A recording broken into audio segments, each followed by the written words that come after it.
Próxima estação, Hospital São Paulo.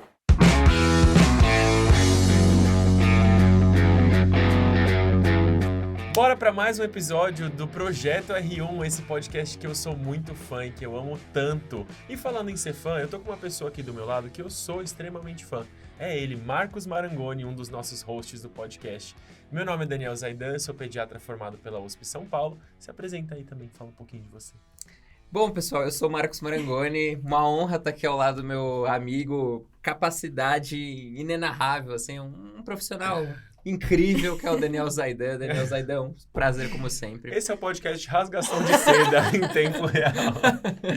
Aproveitando esse momento de rasgação de seda, para você que quer conhecer um pouquinho mais do que a gente faz aqui na Medo e dos nossos cursos, saca aí na descrição aí no link, o nosso link do seu player de áudio aí, para conhecer um pouco mais do nosso trabalho. E não se esqueça de nos seguir aí nas redes sociais, @medo.residência médica. Marcão, seus pedidos foram atendidos hoje. Graças a Deus. Obrigado, produção. Produção? Alô, atenção. Pessoal, hoje a gente tem uma convidada muito especial que fez uma escolha certa na vida, que foi escolher a especialidade. Hoje estamos com Juliana Lira. Juliana, bem-vinda. Você pode se apresentar. Obrigada, Marcão. Obrigada, Dan. Eu sou Juliana Lira, sou... Você é da novela? Da Malhação? Sou eu mesma, a Juliana Paiva. Então, gente, eu sou formada pela Universidade Federal de Sergipe, sou médica, eu formei agora no começo do ano. E tô aqui me aventurando em São Paulo agora, fazendo residência na USP São Paulo, de ginecologia e obstetrícia, como o Marcão bem disse, a melhor especialidade. Com certeza. Eu vou falar um mal hoje no podcast. Eu vou ficar assim, ó, só olhando, ó, bem aqui, ó, quietinho. Nossa, Você hoje já teve seus momentos de glória, Dan. É verdade. Tive 2 Duas episódios com o vezes. pediatra, Exato, então tá tá tudo bem, vendo? né? A gente tem que... Quando a gente é criança, a gente aprende a dividir o brinquedo. Então eu vou dividir, vou deixar vocês serem felizes hoje. Amado, você não ia ficar quieto? Ah, eu vou. Agora, eu vou limitar a 20 palavras hoje no podcast. Já falei de 42 milhões. Ju, Ai, seja bem-vinda. Obrigada, gente. Gente, o intuito do nosso podcast, então, é trazer pessoas incríveis que são normais, na verdade, e contar um pouquinho pra gente de como foi essa preparação.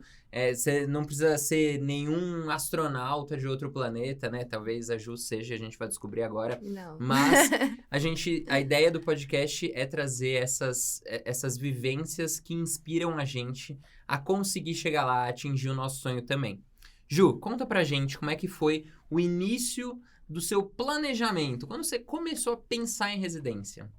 Então, na verdade, Marcão, eu não planejei começar da forma como as coisas começaram, porque logo antes de eu entrar no internato, veio a pandemia e a minha universidade ela teve que fazer uma pausa, tanto na parte teórica quanto prática, porque por ser uma instituição pública, ele precisava garantir acesso à internet, dispositivos para todos os alunos, né? E aí, nesse percurso, a gente ficou, acho que uns 8, 9 meses totalmente estacionados. Eu não consegui entrar no internato, já tinha terminado o período que eu estava cursando naquele momento. Então, eu fiquei muito... ociosa mesmo. E junto com todos os problemas que a gente vive na pandemia de ficar em casa, preso, exclusão social e tudo mais, eu achei como uma forma de ajudar a controlar minha ansiedade mesmo, estabelecer uma rotina. Então, eu comecei a estudar para as provas de residência 1 ano antes do que eu tinha me preparado, assim, de supetão, diante desse terreno árido, né, que eu encontrei como uma forma de me manter ocupada, mas sem aquela pressão, sem aquela expectativa mesmo da reta final. Então, eu assinei um cursinho, comecei, meti as caras, não tinha uma estratégia, só assisti as aulas, fazia as questões e fui levando. Eu tentava fazer umas metas mínimas só para me manter organizada também, para um dia não estudar demais, outro de menos, mas foi uma coisa mais informal, digamos assim. E aí, quando eu entrei, de fato, no internato, eu percebi o quanto isso acabou me fazendo bem, porque eu entrei com uma certa base já de todos aqueles assuntos. Então, eu tive um desempenho um pouco mais tranquilo durante a faculdade, durante a graduação. Eu pude aproveitar esse meu estudo durante a graduação, como também me ajudou a aliviar o peso, né, que a gente leva nas costas de começar do zero um estudo para a prova de residência e tal. Então, foi uma coisa que saiu totalmente do planejado, mas que acabou sendo, acho que, muito importante, né, para o meu caminho. Eu ter permitido sair da rota, era uma coisa que ninguém podia programar, né, uma pandemia mundial. Mas me permitir sair dos meus cálculos, dos meus planejamentos e me reinventar dentro disso. Então, eu comecei diferente do que eu gostaria, menos organizada do que eu gostaria, mas eu comecei. E eu acho que esse start, assim, foi muito importante para eu ir me desenvolvendo por mais tempo também, né? E me conta uma coisa, assim, agora você falando, me fez refletir sobre o que eu pensava quando eu estava na faculdade, assim. Eu tinha muita dificuldade de perceber se fazer o cursinho durante a faculdade mais te atrapalha, porque você tem um volume imenso de coisas, e aí ir para o hospital fica meio pesaroso, assim, né? Sim. Então, tipo, é um estágio não tão legal, que você não tem tanto contato com o paciente, você faz mais burocracia e tal. Então, você desvia a sua atenção para o cursinho, né, de uma parte da faculdade que você não gosta, versus o quanto te ajuda a acompanhar algum estágio que precisa de um conhecimento mais prévio, assim. Qual que é a sua impressão sobre isso? Então, como eu disse, a minha situação lá foi atípica, né? Porque eu não tinha as coisas da faculdade para estudar em paralelo. Então, não foi uma competição. Eu não tive essa competição entre o cursinho e a faculdade. Eu senti essa competição quando eu, de fato, entrei no internato, que eu tive que conciliar cursinho e a faculdade. Mas eu acho que, ainda assim, eu senti que o benefício foi maior do que o malefício, sabe? Eu acho que a medicina, de uma forma geral, é tudo interligado. Então, às vezes, quando uma coisa ela passa a fazer mais sentido, parece que ela clareia a visão de outros assuntos, que não necessariamente é aquilo que você está vendo. Então, às vezes, você está estudando, sei lá, clínica médica, você entende um assunto, isso faz com que, sei lá, dá um estalo na cabeça e você entende aquilo que você está vendo naquele momento, que é pediatria, enfim. Então, eu acho que se você vê dessa forma e você se prepara mais estudando em casa, seja seguindo o cronograma do seu internato, da sua faculdade, ou seja seguindo o cronograma que o cursinho te sugere, eu acho que você acaba ficando mais preparado para as coisas que vão te surgindo como desafio dentro da própria universidade, sabe?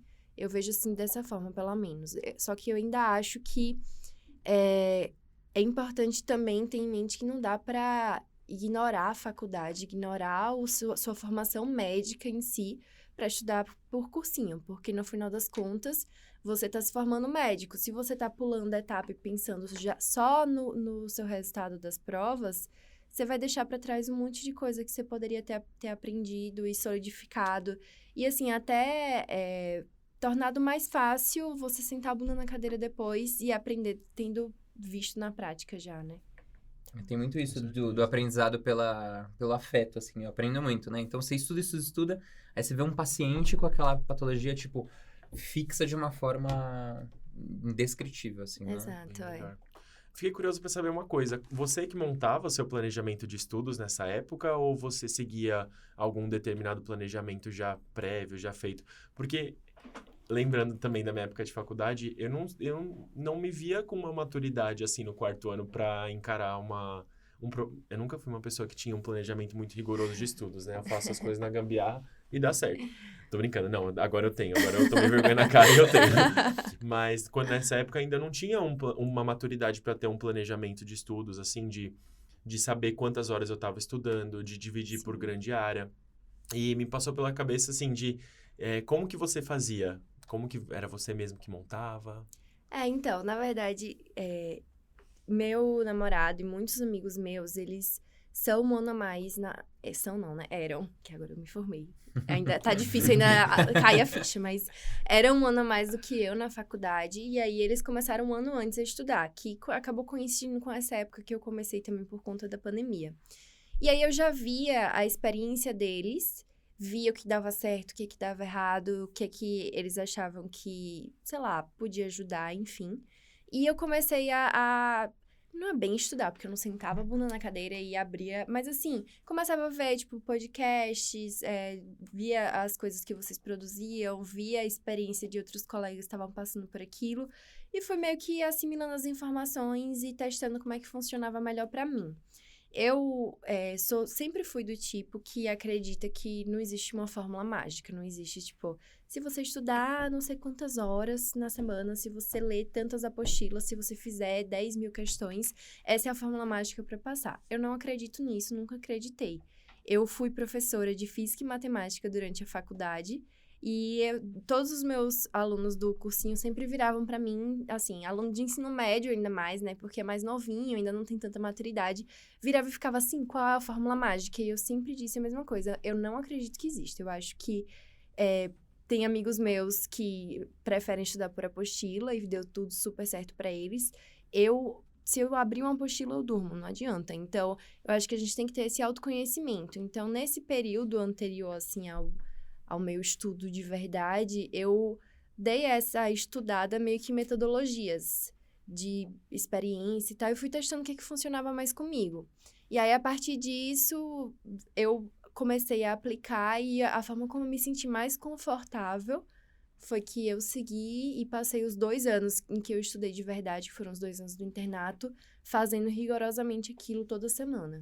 Já tendo descoberto, ele já tendo passado Já por tendo aquele passado, processo de exato. descoberta. Exato. Nossa, então não foi só uma base técnica para você, mas foi uma base de estudo também, né? Sim. Que às vezes a gente até tem todos os materiais na mão, né? Apostila, um monte de aula, você tem tudo ali meio que pronto, mas sem direcionamento, sem orientação, você fica navegando ali sem prumo, né? Uhum. Acho que isso acaba sendo até mais importante do que você ter um norte técnico só propriamente dito, né? E aí, ao longo dessa sua preparação, assim, de nosso momento yin yang, né? Que a gente costuma brincar, o que deu certo e o que deu errado. Vamos começar aí pelo que deu certo. Ao longo dessa sua preparação aí de 2 anos, né? Do 5º e do 6º ano, e também, né? Uma rebarbinha ali do 4º. O que você acha que deu certo? Eu acho que exatamente por eu ter tido essa visão de que eu ia passar muito tempo estudando, né? Porque eu comecei antes. Então, eu tinha muito na minha mente, assim, eu não posso me cansar. Então, não adiantava dar tiros curtos, né? Porque eu ia acabar morrendo afogada no meio do caminho. Então, eu mantive minhas atividades físicas, mantive minha vida social, assim, na medida do possível. Porque, assim, quando você deixa de sair porque tá estudando, existem 2 possibilidades. Você pode deixar de sair contrariado, porque você não queria estar deixando de sair. Ou você pode optar por deixar de sair, de fazer certa coisa, porque você considera que aquele momento de descanso vai fazer bem pra você. Você pode ver de 2 formas. Então, eu acho que é um pouco de como você enxerga as coisas, né? Eu acho que eu tive muito esse autocuidado ao longo desse período para não me deixar esgotar. Então, continuei vendo meus amigos, fiz muitas viagens, continuei fazendo atividade física. Eu só parei realmente de fazer atividade física, tipo assim, rigorosamente toda semana, faltando 1 mês para as provas, porque foi quando eu entrei no rodízio do internato, que era horizontal, e aí eu não conseguia realmente conciliar e faltava 1 mês para as provas. Mas, assim, foram 2 anos tendo uma vida relativamente equilibrada. Claro que a gente sempre tem os deslizes, mas, assim, que não tinham a ver com o fato de eu estar estudando. Tinha a ver com o fato de eu ser um ser humano e, enfim, a gente sempre passa por períodos de altos e baixos no nosso autocuidado, mas eu não deixei, eu acho que essa preparação virar a prioridade máxima da minha vida no sentido de até esquecer de mim mesma, sabe? Eu acho que eu sempre me priorizei e eu acho que isso fez com que o caminho fosse mais leve também. Não tinha o peso nas costas. Era algo que eu fazia, mas não era, digamos assim, um sacrifício. Era simplesmente minha profissão, digamos. Uhum. E você acha que por esse tempo mais espalhado, assim, de você ter se programado para estudar por mais tempo, isso te ajuda ou não? Ou você fica mais... Dá pra ficar mais folgada, assim, uma vez que você tá vendo que a sua prova é só no final do 6º ano e você já começou a estudar tão mais cedo, sabe? Como que foi isso? Então, eu acho que pra mim, eu consegui sim, ter esse benefício, mas eu acho que tem pessoas e pessoas. Eu acho que tem gente que é muito ansiosa e que talvez começando muito antes ia manter aquele ritmo frenético desde o começo, por ansiedade, por medo de não dar tempo, e enfim. E acabar, como eu disse, morrendo na praia, né? Cavalo paraguaio, né? Exato.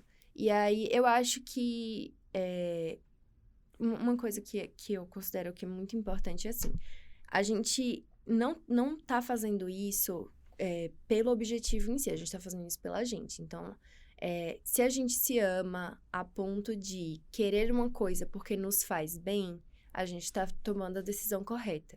Se a gente tá querendo uma coisa porque a gente ama aquilo mais do que a nós mesmos, a gente inverte totalmente a lógica da coisa e as prioridades se invertem e aí tudo dá errado. Porque a gente não vai conseguir dar conta daquele objetivo inalcançável, sendo que a gente não se ama o suficiente para se permitir chegar até lá. Então, eu acho que essa inversão é que é perigosa, entendeu? Então, se você está começando com 2, 3 anos de antecedência, porque você acha que aquilo é tão precioso que você vai depositar sua vida naquilo, isso não faz sentido.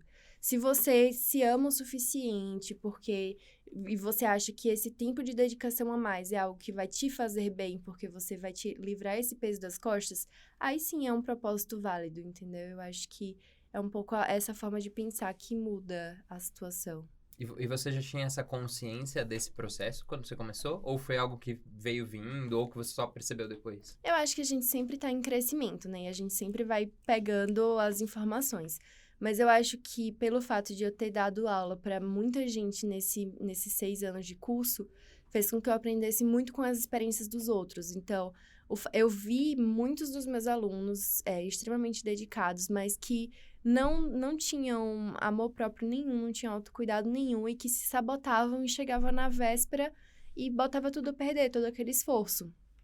Enquanto que eu via outras pessoas que conseguiam manejar isso com mais equilíbrio e conseguia chegar mais longe, sabe? Às vezes tomava mais na cara, tipo assim, passava por uma prova, não dava certo, passava por outra, mas você via que aquela pessoa tá progredindo. Eu acho que isso que é importante.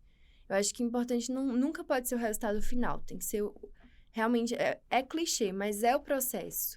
A gente só pode se cobrar pelo que a gente faz. Então, se eu tô fazendo tudo o que eu posso, eu tenho que estar satisfeita com o meu resultado. Porque eu estou dando o meu melhor e é só isso que eu posso fazer. Agora, se eu estou esperando só no resultado, não importa o meio que eu fiz para atingir isso, perde todo o sentido do processo, do ciclo, né? Isso tudo é um ciclo. Acho que foi assim, mais ou menos, que eu me dei conta. Muito, muito no caminho, mas também muito vendo as experiências de outras pessoas também. Nossa, muito legal. E agora, o outro lado da moeda. Tem alguma coisa que você acha que deu errado, que você faria de diferente na sua preparação? Cara, eu acho que o que mais deu errado, assim, digamos, foi exatamente o momento que eu me perdi um pouco dessa minha filosofia de me desesperar, sabe? No momento que eu me desesperei, eu acho que foi quando eu perdi um pouco o domínio da situação. Eu tinha me programado para fazer 5 provas. Eu ia fazer a USP, a Unifesp, Santa Casa, IANSP e o SUS São Paulo. Só que a prova do SUS São Paulo foi marcada para o mesmo dia da segunda fase da Unifesp. E aí eu tive que escolher entre as duas e entrei em colapso total. Porque você passa 2 anos focando em uma coisa, estudando naquelas instituições e pensando, eu tenho 5 chances, eu tenho 5 chances, eu tenho 5 chances. E aí chega, faltando 2 meses, você descobre que você tem 4 chances e não 5 chances. E aí você quer atirar para uma 5ª chance que você nunca tinha pensado na vida, que você não conhecia, que você não tinha se preparado. E aí eu vim fazer o CR Medway aqui no mesmo final de semana da prova do Einstein. Por coincidência. Eu disse, isso é um sinal de Deus. Isso é um sinal de Deus para eu fazer essa prova, faltando 1 mês para a prova. Eu nunca tinha aberto uma prova do Einstein na minha vida. E ia ser a minha primeira prova. Só que, tipo assim, naquele momento, eu só tinha na minha cabeça, eu tenho que fazer 5 provas, eu tenho que fazer 5 provas, eu tenho que fazer 5 provas. E aí, eu acabei me inscrevendo, fiz a prova do Einstein. E eu acho que esse meu desespero tão grande de só suprir números, de bater metas, fez com que eu esquecesse tudo aquilo que eu tinha me programado os 2 anos para pensar. De que eu tenho que valorizar meu esforço ao longo do caminho, nananã, toda aquela filosofia de vida. E aí, chegar na reta final, fiz a prova, não fiz tão bem quanto eu gostaria. Passei para a segunda fase, mas não dentro do número de vagas. Fui desesperada para a segunda fase, não sabia nem o que eles cobravam, quais eram as estações que tinham sido anteriores. E aí, tudo isso gerou uma ansiedade totalmente desnecessária na véspera das minhas provas. Eu lembro que quando eu fiz as primeiras fases das outras provas, eu tava com minha autoestima tão abalada pelo fato de eu ter me frustrado com minha primeira prova, que eu comecei a duvidar se ia dar certo, se eu ia conseguir. E tudo por um desespero mesmo de, como eu disse, cumprir aquilo que na minha cabeça era um checklist, sabe? Acabou dando certo, eu passei onde eu queria, passei nas 4 provas que eu tinha me preparado e não passei, olha só, naquela que eu não fazia ideia de como era. Então, eu acho que não dá pra gente se desesperar e meter os pés pelas mãos, sendo que a gente sabe que se preparou bem para aquilo e a gente tem que entender que a gente não vai conseguir fazer absolutamente tudo que tinha se programado e tudo bem. Tudo bem se sair um pouquinho do caminho. Isso não significa que você não vai chegar onde você quer. Acho que foi isso. Acho que foi a pior parte, assim, do que eu vivi. Parece assustador mesmo. Mas eu acho que sair um pouquinho do caminho é bem eufemístico. A gente às vezes sai muito do caminho. Desvia muito. E essa coisa das provas é sempre muito misteriosa, assim, né? Tipo, o edital, quando vai sair. Tem edital que sai, tipo, em janeiro, o edital, né? Então, é um processo muito ansiogênico para os alunos mesmo, Sim. né? É legal você contar essa experiência, assim, de que pode ser que dê errado mesmo. E, tipo, tem pessoas que fazem prova e cancelam a prova, tipo, anulam a prova, né? E isso tá totalmente, absolutamente fora do nosso controle, né? Exato. E lidar com isso é muito desafiador mesmo. Me conta, quais técnicas de estudo que você usou, Ju, e que foram boas, assim, que você recomenda? Tudo bem, não tem uma receita de bolo, cada um vai achar o próprio caminho, mas o que você acha que é muito fundamental, assim? Porque você estava muito certa das suas 5 instituições, né? Então, você se preparou para essas 5 instituições. Como que foi essa preparação? Nossa, assim, eu acho que o que mais ajuda, sem dúvidas alguma, é fazer provas na íntegra. Você conhece aquela banca, você descobre mais ou menos, por exemplo, o IANSP adora urogineco. Se você for para a prova do IANSP e você não saber urogineco, sinto muito, mas você vai ter umas 2, 3 questões a menos. Você pode muito bem passar ainda assim, mas urogineco é um assunto tão pequeno, por que você faria isso com você, se é uma das suas prioridades? Então, assim, você começa a elencar assuntos que são importantes dentro daquelas provas que você quer fazer e valorizar também qual é o enfoque daquele assunto que eles gostam de cobrar. Então, por exemplo, trauma é um assunto gigante que cai demais em absolutamente todas as provas. Mas, se você for para a USP São Paulo, eles não vão perguntar qual é o diagnóstico. Eles vão além. Eles vão dizer que a paciente sofreu um trauma, que ele fez tratamento e dá um caso clínico. Ele quer saber qual é a complicação daquele tratamento que fez. Então, se você conhece aquela instituição, você sabe mais ou menos até onde ele quer que você vá no seu raciocínio. Isso faz com que, quando você sente para estudar, você saiba exatamente quais são os pontos chaves do assunto que você tem que captar, sabe? Eu acho que, sem você fazer prova, você nunca vai ter esse start. Você vai ter o conteúdo como se fosse um caderninho na cabeça. Mas, às vezes, até você acessar aquelas informações específicas para responder a questão que está na sua frente, ou você perde tempo demais, que é uma coisa que é preciosa na prova, ou você vai acabar se passando e quando for corrigir a prova depois você vai dizer, poxa, mas eu sabia disso, mas eu não sabia que a questão queria isso de mim. E isso acontece bastante. Então, eu acho que realmente prova na íntegra é o ideal, assim, é o máximo do estudo, assim, a parte mais importante.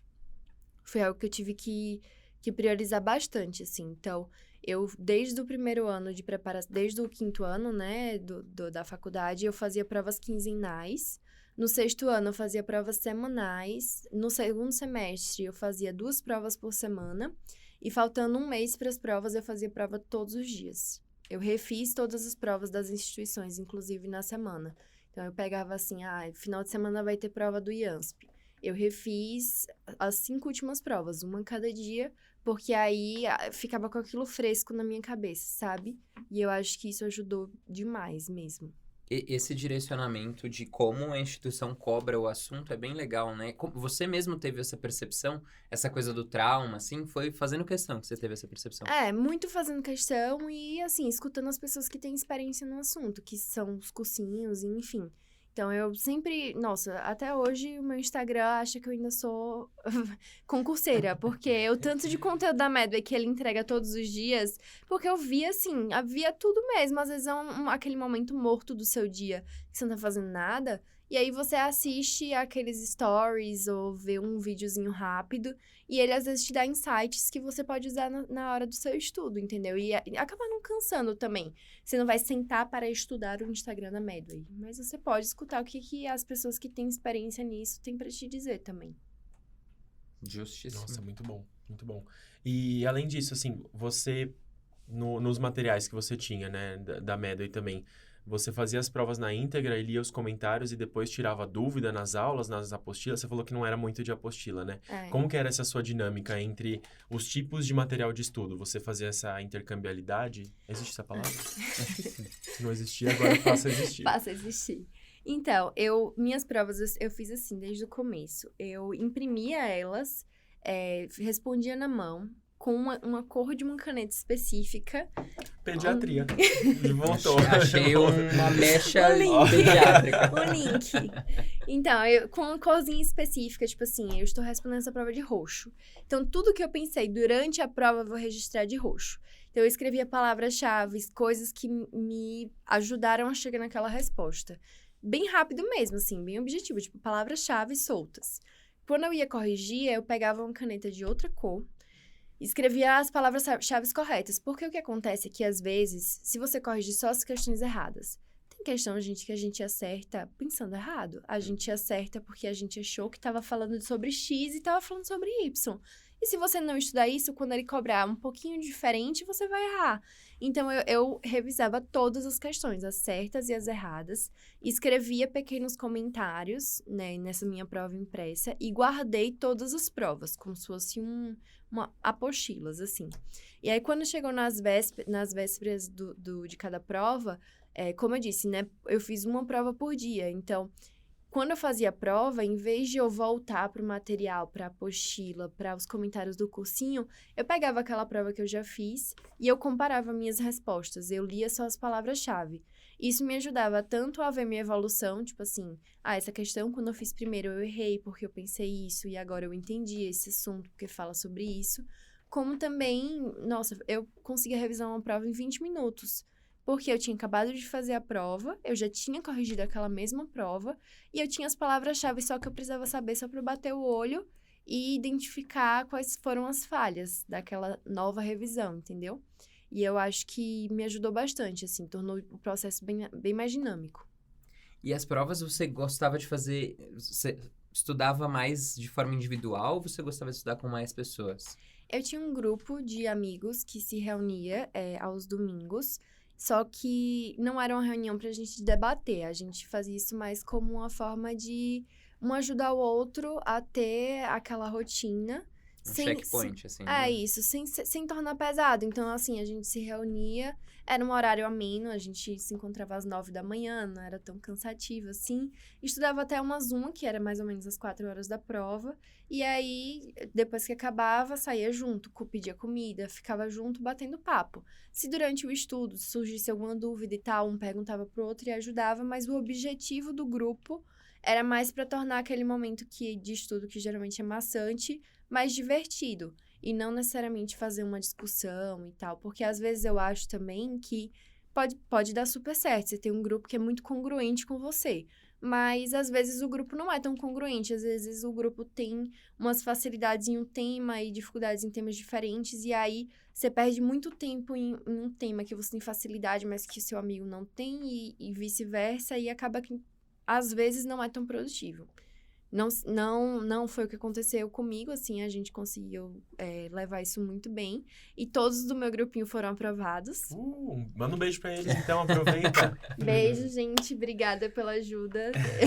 Estamos agora finalmente vivendo o que nossos domingos eram todos a respeito, né? E é isso.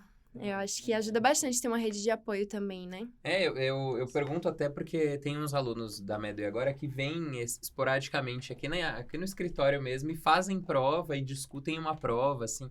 É uma técnica bem diferente, assim, né? Eu me era habituado para estudar para prova prática em grupo. Agora, fazer questão, assim, é uma coisa bem, bem interessante, né? De você trocar essa vivência.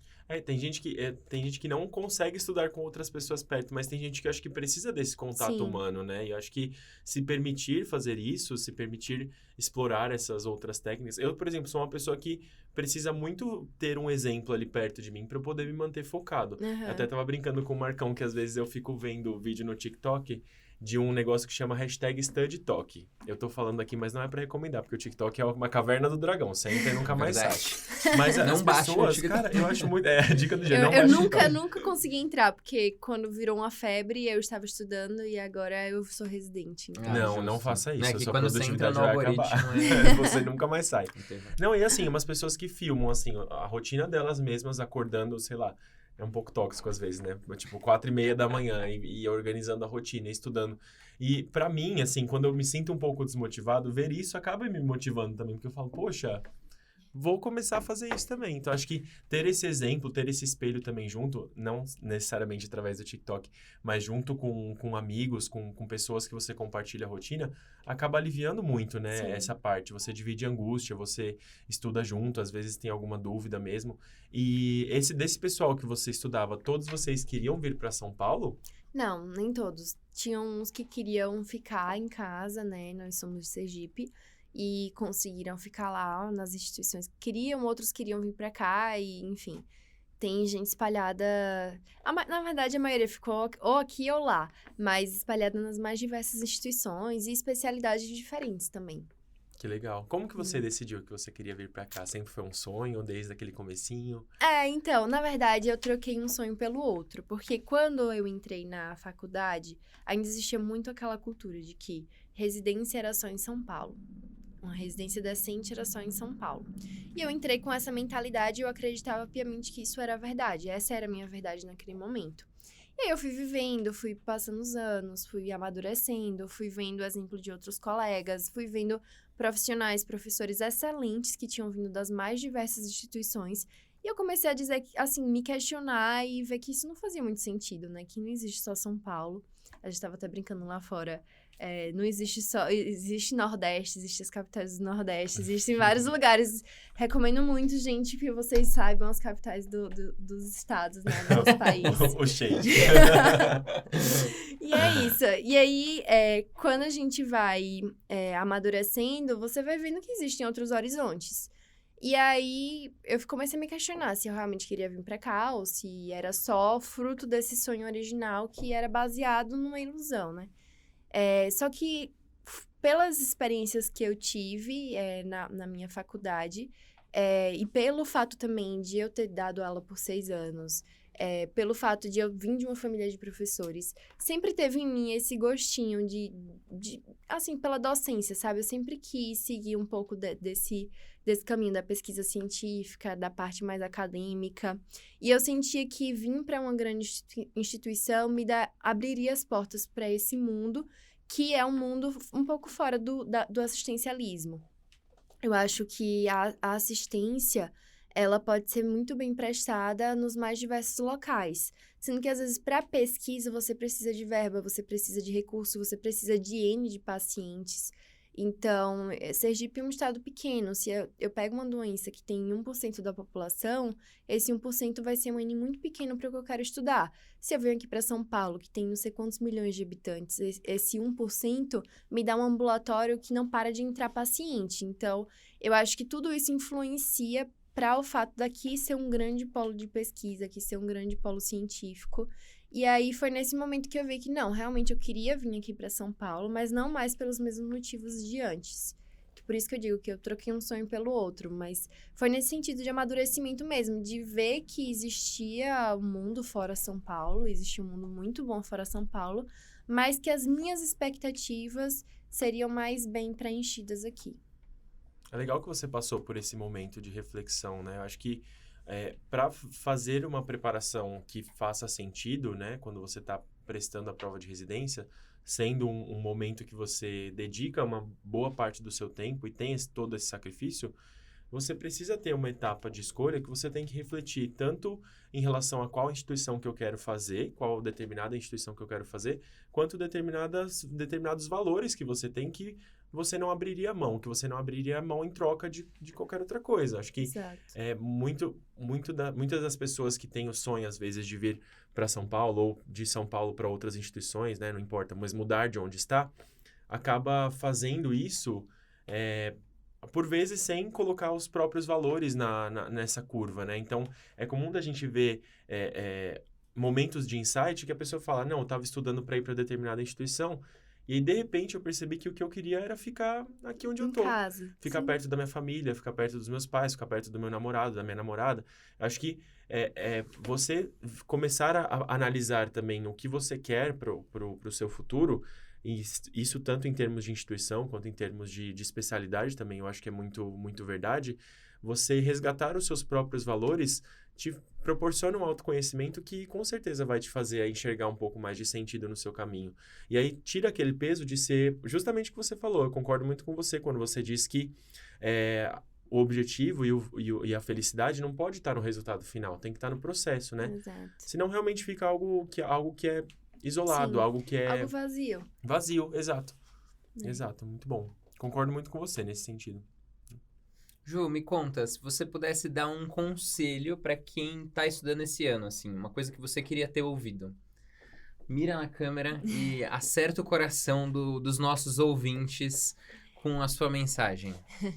Gente, assim, eu sei que parece que não vai chegar nunca, mas tem linha de chegada. Vocês vão chegar lá.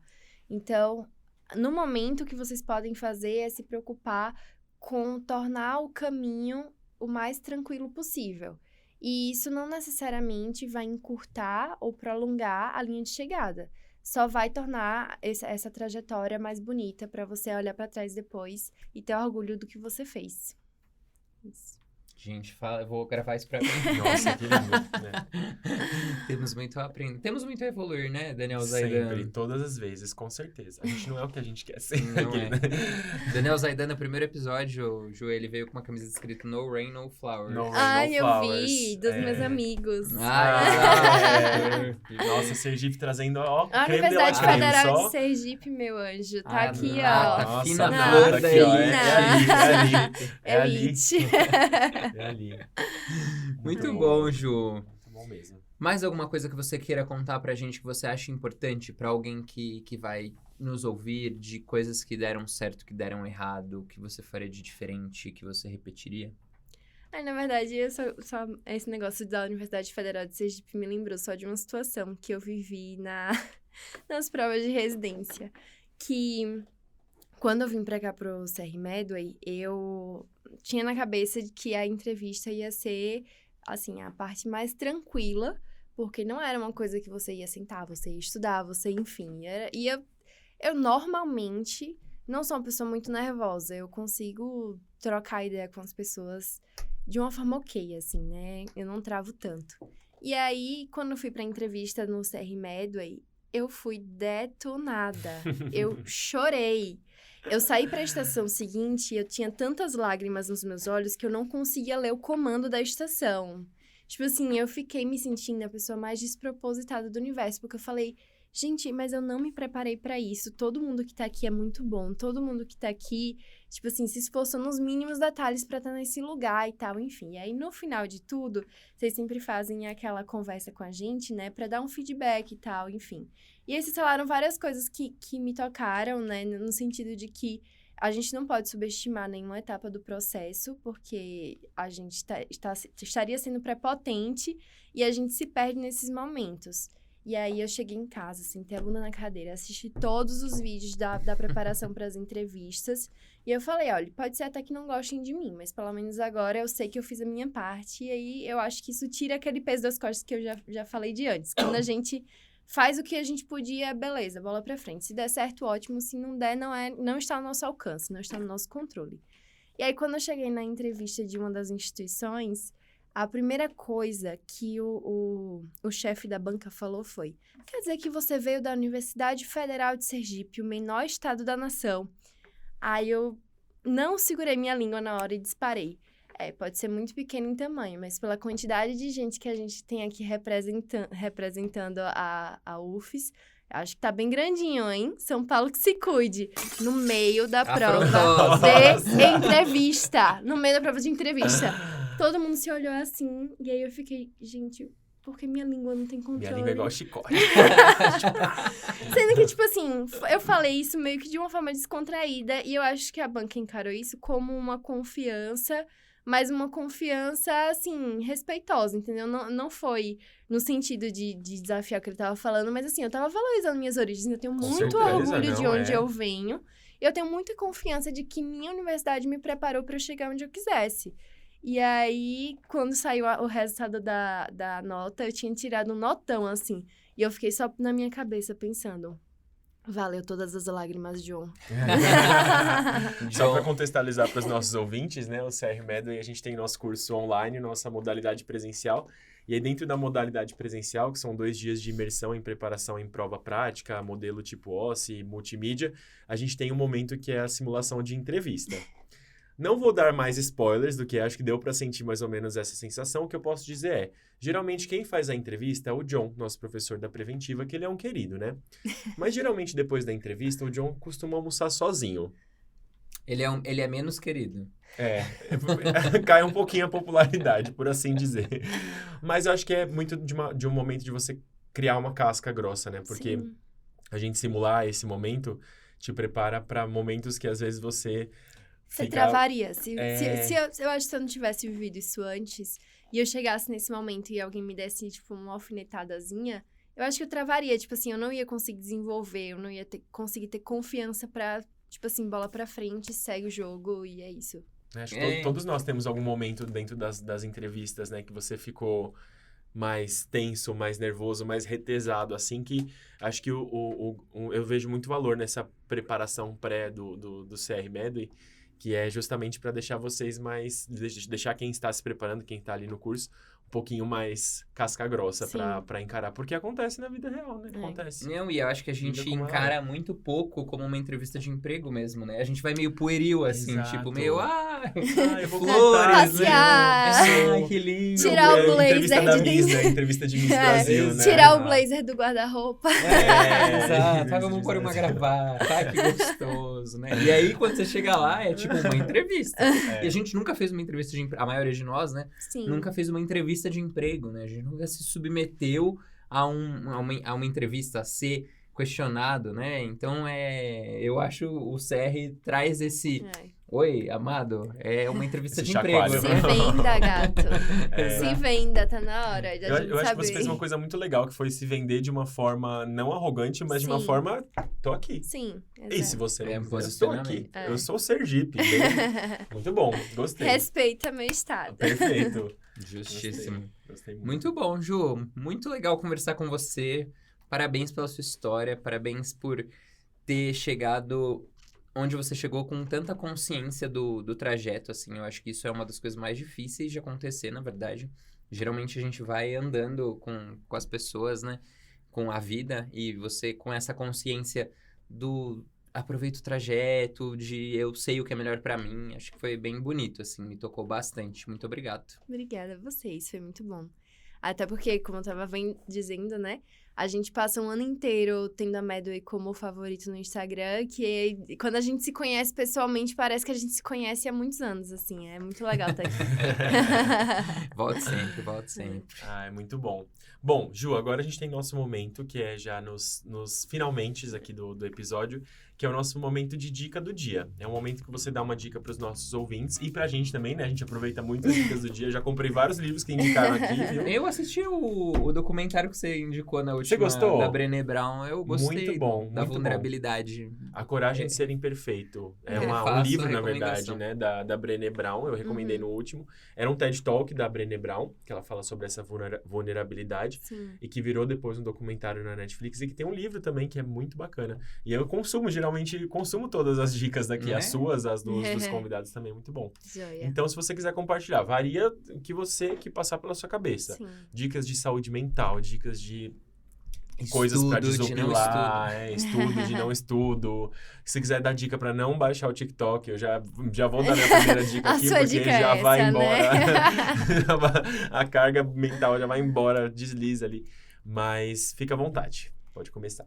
Então, eu acho que um pouco do que eu falei o podcast inteiro, né? Eu acho que a gente tem que tentar usar artifícios para tirar o peso desse momento. E eu acho que uma coisa que sempre me ajudou durante os estudos era, no final do dia, eu separar meia horinha pra mim, pra fazer uma coisa que eu gostasse, tipo assim, uma forma de recompensa. Só que às vezes, se você fica no Instagram ou vendo um filme, uma série e tal, isso ativa muito nossa mente e a gente não consegue dormir depois, né? Então, eu comecei isso já agora na residência. Eu comecei a minha meia horinha final do dia tá sendo sempre ler um livrinho. E um dos livros que eu li agora esse ano, que eu gostei demais, foi a biografia da Viola Davis. E aí eu vou deixar essa recomendação. Muito bom, muito desafiadora, a história dela é muito bonita mesmo, assim, muito inspiradora. E eu acho que fica a dica aí pra vocês usarem essa meia horinha de recompensa do dia de vocês pra também crescer culturalmente, né? Muito bom. Lá Oi. vai eu entrar na Não. Amazon de novo. Esse livro da Viola Davis, a minha esposa tá lendo, mas ela consegue ler 2 parágrafos e ela desaba a chorar. E ela chora assim por meia hora. Eu, vida, tá tudo bem. Tipo, se acalma, você tá me deixando preocupado. Mas diz que ela conta que é muito, muito lindo mesmo. E muito... Vários socos... Leva, no estômago. É. Leva você a refletir sobre muitas coisas, assim. Não só aquele óbvio, assim, beabá que a gente vê em rede social, sabe? Tem umas reflexões muito profundas mesmo da psicologia dela, eu acho bem, bem bacana. Muito bacana. Se você estiver num momento sensível, espectador, na sua vida, talvez não seja o Talvez melhor não livro. seja agora. Lê algo mais mamão com açúcar, lê algo mais quá. É. Mas parece que é um livro incrível mesmo, eu tenho vontade de ler. E aí, Daniel Zaidan, Tá, qual a sua dica? Tá, eu vou dar 2, então. Eu vou pegar o gancho do que você falou, porque eu acho que é uma coisa que eu sempre repito e eu sempre tenho como norte, assim, na minha vida, que é fazer, minha primeira dica, né? Fazer atividade física. Eu acho que é muito importante. E aí eu sei que, assim, parece sempre uma coisa que a gente chove no molhado, né? Mas eu acho que quanto mais vezes a gente repete isso, eu acho que, eventualmente, tem pessoas que precisam desse start. Então, você, ouvinte, que estava procurando algum sinal divino, sou eu. Faça atividade física, não importa qual seja, não importa quanto tempo seja, mas faça algo para o seu corpo no sentido de proporcionar algum momento para ele cansar ali um pouquinho e você conseguir desestressar, melhorar um pouquinho a sua saúde mental, melhorar o seu sono. Eu sou muito fã. E eu tava pensando nisso hoje, porque hoje de manhã eu fui correr um pouco antes de vir pra cá. E aí, depois que eu terminei de correr, né, aquele boost de endorfina que você, se alguém der um soco na sua cara, você fala assim, muito obrigado, você não se abala por nada. Eu falei assim, gente, como é uma coisa que eu negligenciei em muitos momentos da minha vida e na preparação para residência médica foi uma coisa que eu negligenciei. Então, eu vim aqui pro podcast pensando muito nisso. Acho que se você está buscando um sinal, ouvinte, que você deve voltar a fazer algo que te faz prazer, alguma atividade física, volte. E a minha segunda recomendação também é um livro que eu li recentemente que chama Comece pelo Porquê. Não sei se vocês já ouviram falar. É um livro, ele é bem dinâmico, assim, não é aquela pegada coach, aquela pegada autoajuda. Eu acho que é uma coisa dinâmica e que te traz alguns insights sobre como você pode fazer o seu propósito se tornar um alicerce seu na sua busca, né? No seu dia a dia, no seu trabalho e na valorização dos seus projetos, seja preparação para residência médica, seja qualquer outro projeto da sua vida pessoal. Eu peguei o costume de fazer post-it, de grifar parte dos livros e o meu tá parecendo um fichário, assim, porque eu tive vários insights e realmente você passar a destinar a sua mentalidade do foco, do objetivo principal ali e começar a pensar por que eu tô fazendo isso, te muda muitos pensamentos, assim, te tira muitos bloqueios também. Então, fez muito sentido pra mim e eu recomendo de longe, assim. Boa. Vai Como entrar chama pra de minha novo? lista. Comece pelo porquê. Comece pelo porquê. Muito bom. Anotado. Muito, muito bom mesmo. Eu vou deixar uma dica obstétrica, temática, como sempre. Ai, amo. Eu gosto de customizar. É um filme bem dramático também da Netflix, que eu chorei bastante quando eu vi. Chama Pieces of a Woman. Que é Já ouvi de um falar. parto Aham. domiciliar. Você já assistiu? Não assisti, mas eu já vi as críticas. É, de um parto domiciliar. Tem uns furos de roteiro, assim, que talvez o obstetra mais experiente pudesse ter ajudado. Mas é um filme bem lindo, assim. E, é bom desanuviar, às vezes, um pouco. Desopilar. E quando você vê, tipo, um dramão, assim, você coloca um pouco os seus problemas em perspectiva, sabe? Sim. Então, Aham. eu gosto de assistir uns dramões, assim. Boa. Certo? Muito bom. Boa. Gostei das dicas de hoje. Muito Maravilhosas. bom. Ju, olha, toca no verde. A Jinx. Twinks. Wings São quando as- damos, né? É que quando junta a pediatria e a GO. Ah, dá isso é a isso. sala de parto, É gente, pra isso. quem não Exato, conhece. Centro é, obstétrico, só falta um é. anestésio aqui, né? Mas pra ele estaria gente- emborrado no canto. Estaria- Jogando Candy Crush. Brincadeira, anestésios, amamos vocês, né? Amamos Vocês são tudo muito. pra nós. Obrigada, gente. Ju. Ah, meu Deus. Não, pode ir, pode ir. Ju, muito obrigado. É um prazer, de verdade. Vou deixar o Daniel Zaidan se despedir. Que eu acho que nós estamos um Segurando pouco pra falar. ansiosos. Isso Mas- que eu falei que eu não ia falar o episódio. Tá silencioso hoje. Mas muito Ai, obrigado, gente. foi muito bonita a sua história. Muito, muito legal a sua participação. E volto sempre, tá bom? Obrigada, gente. Gostei demais de vir aqui. Que bom, Ju, espero que você seja muito feliz na sua trajetória. Tenho certeza que você compartilhar um pouco da sua história toca, sempre quem tá ouvindo, toca em algum ponto que gera alguma reflexão, que gera algum ponto para pensar diferente, né? Por isso que eu gosto tanto desse podcast. A gente sempre aprende muito com os convidados e com certeza você trouxe bons pontos aqui pra gente refletir. E a gente vai aproveitando e dando dicas de estudo, dicas de qualquer coisa, né? Dica de tudo aqui, É né? verdade. Dica de tudo. E queria agradecer muito você ter topado aqui com a gente. Fico muito feliz de ver você aqui hoje, porque eu lembro de cada momento do ano passado, né? De te encontrar nos diferentes momentos, inclusive no CR Med, que a gente tava junto Comendo no chão lá no comendo no chão, CR. no Próxima USP, né? Eu sentei no chão, com o prato no chão ali, a gente comendo. Deu sorte aquele chão, hein? Deu sorte. É aqui, ó. É a energia desse lugar. A energia do planeta Terra. E agora, para você ouvinte que tá nos escutando também, muito obrigado por ter participado aí de mais um podcast com a gente. Estamos chegando no final aí de mais um episódio. E só dicas finais. Se você quer saber um pouquinho mais sobre o CR Med ou sobre os nossos cursos, sobre o que a gente falou aqui, link aí na descrição do seu player de áudio ou de vídeo favorito, que você está escutando no nosso podcast, para conhecer um pouquinho mais. E segue a gente no Instagram, que a Ju aqui falou pra gente do Instagram, né? Aproveitar para fazer o jabá, @medo.residência médica, que a gente sempre solta pílulas de dicas e conhecimento e de tudo mais um pouco lá, né? Nosso canal do YouTube também é bem legal, tem bastante conteúdo gratuito para vocês acompanharem meio que Netflix, assim, aí assistindo enquanto lava uma louça, enquanto tá fazendo qualquer outra coisa. Então, o nosso canal do YouTube também é bem legal. Certo, galera? Até o próximo episódio, foi um prazer imenso, bons estudos e até mais. Até mais. Até semana que vem.